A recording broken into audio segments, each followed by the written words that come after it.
supaya bisa memfasilitasi peserta didik sesuai dengan kemampuannya. Nah, sebelum kita mulai akan saya tampilkan jingle 7 jurus BK Hebat. Tumbuhi lingkungan sehat.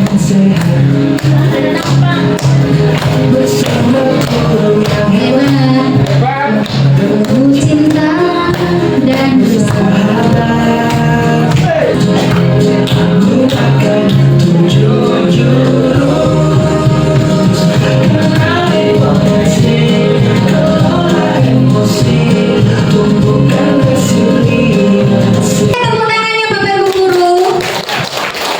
Terima kasih. Jadi saya dapatkan dari pelatihan kemarin itu 7 jurus ini yaitu kenali potensi. Nah, tujuannya apa? Tujuannya guru juga harus mengetahui potensi dirinya sebelum mengetahui potensi siswa. Nah, untuk potensi siswa itu praktik kemarin saya sudah laksanakan tes gaya belajar. Jadi tes gaya belajar itu nanti hasilnya akan saya tampilkan. Sebelum ini jadi untuk guru itu kenali potensi, nanti ada aplikasi Aku Pintar atau link yang sudah saya bagikan di grup WA itu nanti dikerjakan sebelum disampaikan terlebih dulu apa saja itu materi-materinya. Oke, jadi untuk praktik baik kali ini saya mengambil di hari Senin tanggal 20 Oktober 2025. Pesertanya adalah guru mata pelajaran, wali kelas. Tujuannya untuk apa? Di sini tujuannya untuk meningkatkan pemahaman guru mata pelajaran, wali kelas mengenai konsep dan implementasi jurus 1 yaitu kenali potensi. Dan nanti saya akan mensosialisasikan hasil tes gaya belajar dari siswa kelas 9 yang telah saya laksanakan minggu kemarin. Ini untuk potensi. Jadi untuk pemahaman potensi ini guru juga ada 4 tes. Yang pertama ada tes kemampuan, ada tes gaya belajar, ada tes kepribadian, dan ada tes penjurusan khusus untuk siswa. Kalau untuk guru nanti kita akan praktek tentang tes kemampuan. Oke, selamat datang di jurus 1 kenali potensi. Jadi sebagai guru sebelum kita mengetahui potensi siswa, guru juga harus mengenali potensi dirinya terlebih dahulu. Nah, di sini Bapak Ibu sudah saya share linknya, aplikasi Aku Pintar. Silakan di situ diklik. Jadi sebelum pemaparan materi kita tes dulu di link Aku Pintar. Pilih yang tes kemampuan, ikuti tes. Ada yang sudah bisa, Bu?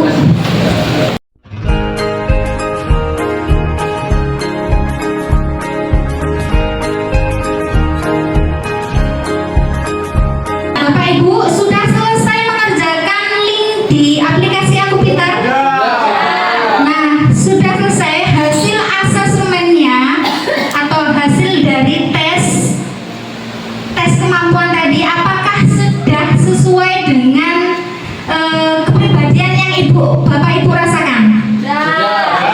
Oke, sekarang mulai dari Pak Henry Rudi. Hasilnya linguistik, yaitu kemampuan seseorang dalam mengolah serta menggunakan kata dengan baik dari segi lisan maupun tulisan. Lanjutkan untuk Pak Kepala Sekolah. Yang Bapak tadi L1 Ya. logika, matematika, dan Bapak anak-anakku tuh gak jelas lah, karena mamanya ini oh iya sesuai anakku masa FR lah. Sudah Pak. Lanjut Pak Heru, gimana Pak? Intrapersonal, Bu. Intrapersonal, di situ keterangannya apa itu intrapersonal? Kecerdasan yang terletak pada diri seseorang yang ditandai dengan kemampuan untuk memahami diri sendiri dan bertindak berdasarkan pemahaman tersebut. Ada yang sama yang interpersonal, Bapak Ibu? Intra apa inter? Intra ya, Bu Aji, Bu Sauda, intrapersonal. Ada lagi Bu yang intrapersonal? Bu Wahyuni Jayasudya. Sama Bu, sesuai dengan apa yang Ibu rasakan? Wah, itulah. Woi. Visual spesial. Teori kecerdasan masyarakat atau multiple intelijensi dikembangkan oleh kemampuan untuk memecahkan persoalan dan menghasilkan solusi dalam situasi yang nyata. Itu Ibu Aziza Said, hasilnya gimana Bu? Logika matematika. Sesuai Bu? Insya Allah mudah-mudahan. Nah, tepuk tangannya untuk Bu Aziza. Itu untuk Pak Widi, guru seni, hasilnya dari tes. Hasilnya linguistik musikal. Sesuai Bu. Kemampuan seseorang dalam mengelola serta menggunakan kata dengan sangat baik dari segi lisan maupun tulisan. Kemudian kemampuan untuk menikmati, mengamati, membedakan, mengarang, membentuk dan mengekspresikan bentuk-bentuk musik. Linguistik logika matematika sama dengan Bu Aziza. Oke, terima kasih untuk Pak Asri. Lanjut Bu Dwi Astuti. Saya kinestetik. Sesuai. Untuk Bu Leni Safranita sudah selesai. Wah, ini satu ini. Ibu ini termasuk tipe 1, interpersonal. Kemampuan dalam memahami serta memperkirakan perasaan, suasana hati serta keinginan orang lain yang ada di sekitar sehingga dapat meresponnya dengan baik. Oke, terima kasih Bapak Ibu sudah mengetahui semua hasil dari tes kemampuannya. Nah, jadi apa itu intelijensi atau kecerdasan? Jadi kecerdasan disebut kecerdasan itu jika pertama perilakunya berulang, kedua kreativitas, dan ketiga pemecahan masalah. Jadi dapat memecahkan masalah. Nah, ini Bapak Ibu ada gambar. Di sini ada gambar hewan dan ada gambar guru. Ada yang mau mengartikan guru bahasa Inggris Pak Tony? Silakan diartikan. Fire selection untuk Aziza fire ini apa? fire itu berpasangan. Fire itu berpasangan, seleksi memilih berpasangan. Everybody, semua orang, setiap Ya. orang has to take, harus mengambil the same exam, ujian yang sama, latihan yang sama. Iya. Please climb that tree, silakan panjat pohonnya. Iya. Jadi dari gambar ini ada yang bisa mau menjelaskan. Oke, Pak Tony mau menjelaskan? Silakan. Itu disuruh latihan memanjat Bu, secara Iya. Jadi di sini ada guru, di sini ada hewan. Ini anggap saja ini adalah siswa kita dan ini adalah guru. Nah, guru itu memberikan tes bagaimana caranya bisa memanjat pohon. Nah, sama halnya Bapak Ibu guru, di sini kita anggap murid kita itu memiliki kemampuan masing-masing. Tidak mungkin monyet dengan ikan cara sampainya di sini akan dengan cara yang sama. Beda lagi dengan gajah dengan berang-berang atau anjing laut.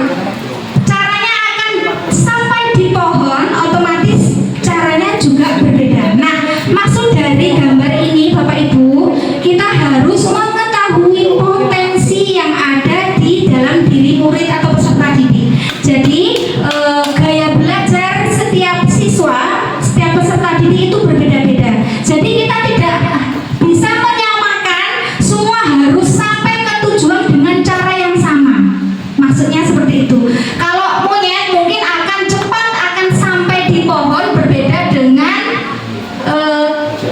hewan lainnya, dengan gajah. Nah, kira-kira ini adalah gambaran dari bagaimana kita cara membantu siswa, membantu peserta didik agar dapat mencapai tujuan belajarnya. Nah, dari hasil tujuan belajar kemarin, saya sudah mengaplikasikan tes gaya belajar di aplikasi Aku Pintar siswa kelas 9, siswa kelas 9A dan 9B. Kebetulan sudah mengetahui gaya belajarnya. Jadi di sini saya juga akan menyampaikan hasil dari gaya belajar siswa, di mana gaya belajar siswa itu ada 3. Yang pertama kinestetik,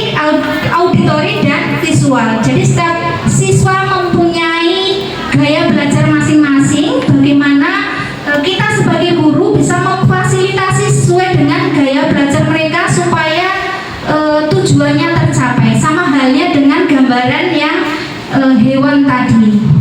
Oke Bu, Bapak Ibu, sekarang saya akan menampilkan hasil dari gaya belajar siswa. Praktik minggu kemarin saya mengambil sampel dari 15 siswa kelas 9B.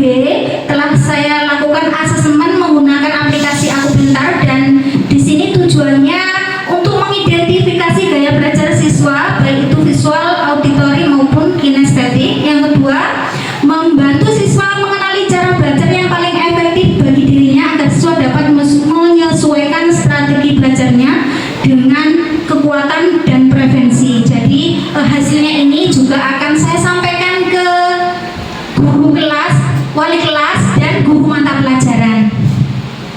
Nah, kebetulan ini ada beberapa tabel hasil interpretasi asesmen gaya belajar siswa menggunakan aplikasi Aku Pintar, di mana di handphone saya itu ada 2 aplikasi untuk guru. Jadi hasil dari siswa itu terlihat di aplikasi saya bahwa hasilnya seperti ini. Nah, kalau menggunakan asesmen secara kertas atau kita menyebarkan angket itu lama. Nah, lebih efektif menggunakan aplikasi Aku Pintar, dan ini hasilnya. Ini kelas 9B yang kebetulan mengikuti itu hanya 15 siswa. Yang pertama, kecerdasannya ini ada beberapa. Jadi isiannya itu memang sesuai apa yang diisi anak-anak. Berarti untuk Emil ini kecerdasannya 40%-nya visual, berarti cenderung ke visual. Nah, yang Rara ini auditory, yang kinestetik ini Hovifa. Jadi dari hasil kita simpulkan ada 3 orang siswa yang memiliki gaya belajar visual, 7 orang siswa bergaya belajar auditory, 3 orang siswa memiliki gaya belajar kinestetik, 2 orang siswa memiliki gaya belajar visual kinestetik. Jadi bisa dua-duanya. Nah, untuk apa? Guru mata pelajaran dan wali kelas supaya mengetahui hasil ini, supaya kita bisa memfasilitasi peserta didik sesuai dengan gaya belajarnya, supaya belajarnya lebih bagus atau hasilnya lebih bagus. Sampai sini ada yang mau ditanyakan Bapak Ibu? Silakan. Ingin saya tanyakan, bagaimana cara untuk menentukan bahwa anak itu visual, kemudian auditory dan kinestetik? Ada rumusnya apa tidak? Apa seperti yang kami isi tadi? Oh, seperti itu. Maksudnya bisa juga diterapkan di kelas 7 dan kelas 8. Terima kasih. Saya jawab Pak ya. Jadi bagaimana kita mengetahui gaya belajar siswa itu visual atau auditory atau kinestetik? Jadi kemarin saya melakukan asesmen. Asesmen itu dilakukan dengan berbagai cara. Salah satunya dengan aplikasi Aku Pintar.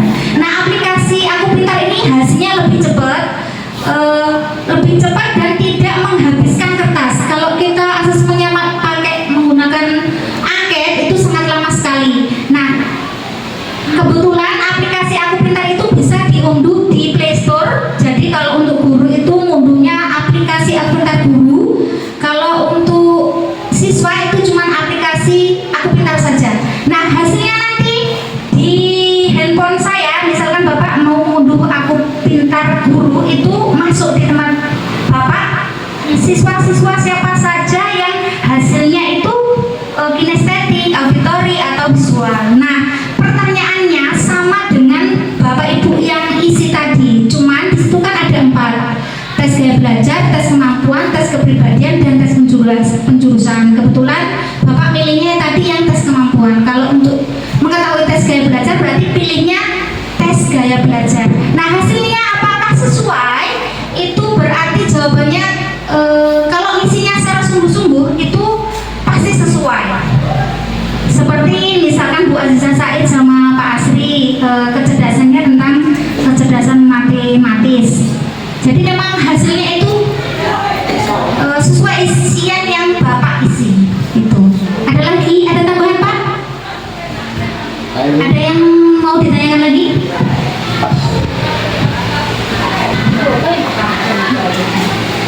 Baik, pertama terima kasih, ini hal baru dan pemahaman yang baik sekali. Nanti mungkin bisa digunakan link itu untuk mengetes yang lain ya. Artinya guru-guru lain juga bisa menggunakan jika mau mengetes pada anak-anak. Nanti Pak Heru boleh itu difasilitasi. Artinya atau Bu Nur sendiri nanti semua kelas dia punya gambaran bagaimana daya belajar anak. Yang saya mau sepakati itu tadi gambar yang tadi itu sangat cocok. Gambar ya ini kalau kita bicara bahasa Inggrisnya sudah dibaca tadi ya sama Pak Tony. Ini kan seorang guru, apakah adilkah dia jika memberikan tugas yang sama? Tugasnya adalah memanjat pohon pada semua anak muridnya, kan begitu logikanya. Kalau secara tugas mungkin satu tugas untuk semua. Ternyata ini salah satu contoh dalam memberikan evaluasi atau kita memberikan penilaian yang murid itu contoh yang tidak adil gitu ya. Maka timbullah harus kita pahami lagi tentang gaya belajar. Nah ini sebenarnya hal-hal sudah pernah juga disampaikan, tapi ini kembali diangkat, artinya ini menjadi hal yang penting untuk kita cermati bersama. Mungkin itu Bu, kalau memang bisa itu dipakai untuk melihat gaya belajar. Jadi bukan hanya guru, kalau hari ini kan guru nih tentunya. Besok mungkin bisa kita punya rekapan untuk sekolah kita, atau Bapak Ibu punya rekapan untuk kelasnya Bapak Ibu, si A kinestetik, si B visual. Nah, bagaimana kita memfasilitasi mereka dalam memberikan soal itu sesuai dengan gaya belajar mereka, atau di dalam menjelaskan pelajaran itu kan Bu ya. Nah, jangan hanya satu saja yang kita fasilitasi, misalnya yang kinestetik saja, sementara yang lain tidak terakomodir. Mungkin itu, kalau memang bisa nanti silakan dilanjutkan penggunaannya. Terima kasih untuk Bapak Kepala Sekolah. Jadi intinya kegiatan hari ini itu membahas tentang jurus 1, tadi kenali potensi, bahwa guru dan murid, wali kelas, guru mata pelajaran, kita harus mengetahui potensi murid baik dari gaya belajarnya supaya tujuan pembelajaran tercapai. Kembali lagi ke tentang kecerdasan, tadi sudah ada beberapa guru, hasilnya ada beberapa yang mulai dari cerdas verbal linguistik, cerdas interpersonal, cerdas logis matematis, cerdas intrapersonal, cerdas naturalis, cerdas kinestetik, cerdas moral eksistensial, tadi nggak ada ya, cerdas visual spasial. Nah, jadi ada beberapa tentang kecerdasan, ini sudah mencakup keseluruhan yang kita tes hari ini. Nah, dilanjutkan, tujuannya tadi memang yang pertama adalah untuk siswa itu mengenali 3 gaya belajar, di mana gaya belajar yang pertama adalah visual, gaya belajar yang kedua adalah auditori, gaya belajar yang ketiga adalah kinestetik, di mana di sini kalau visual tidak sama dengan auditori, metode belajarnya atau fasilitas kita, cara memfasilitasi siswa itu berbeda medianya. Jadi memang dalam satu kelas itu ada tipe 3 gaya belajar, jadi dikelompokkan masing-masing per siswanya. Misalkan sebelah sini khusus kelompok auditori, sebelah sini tentang yang kinestetik, sebelahnya lagi tentang visual. Jadi memang kita banyak membutuhkan media dalam proses pembelajaran karena gaya belajarnya siswa ada 3.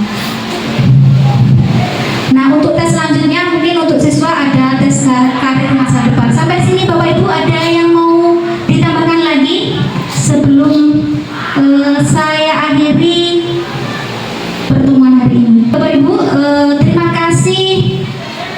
Praktek baik hari ini saya cukupkan sekian, kurang lebihnya mohon maaf. Semoga bermanfaat.